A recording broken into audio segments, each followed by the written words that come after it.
So, yun guys, no, for today's video. So, may tricks yung kasama natin, si Edner. Edner. So, yun, kasama natin si Ike.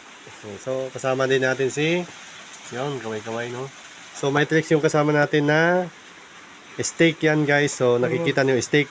Pero sa, yung hati niyan, magkapatid po yan. Tatlong kapatid. So, yung bigay ng papa niya, may 4 na hektar.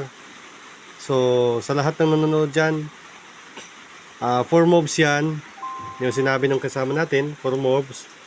So, paano gawin yung tatlong hektar. So, yan yung mga kapatid, no? Tigi 1 hektar po yan.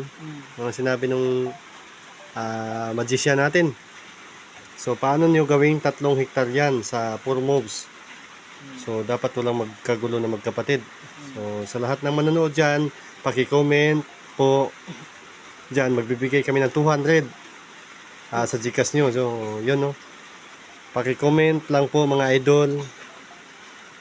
Yan po yung 4 na hektar sa magkapatid na 3. Gawin po yung 3 hektar sa magkapatid na walang magkagulo. Sa 4 moves lang po yan mga idol.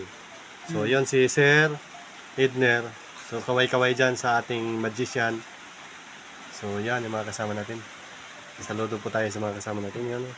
So, yun. Mga idol. Maraming salamat po. Paki-comment lang po ng tama. At magbibigay po si Sir ng 200 pesos sa Gcash nyo po. Yan. Yan. May pinakita nga si Sir sa amin na pera. Ayan. Dudumukot pa si Sir. Oh. Ayan. No? Daming pera. So, ayan mga idol. Paki-comment lang po ng tama. At magbibigay kami. Sa sino mang pinakaunang mag-comment na tama, bibigyan po namin ng 200 pesos. Ayan, maraming salamat mga idol.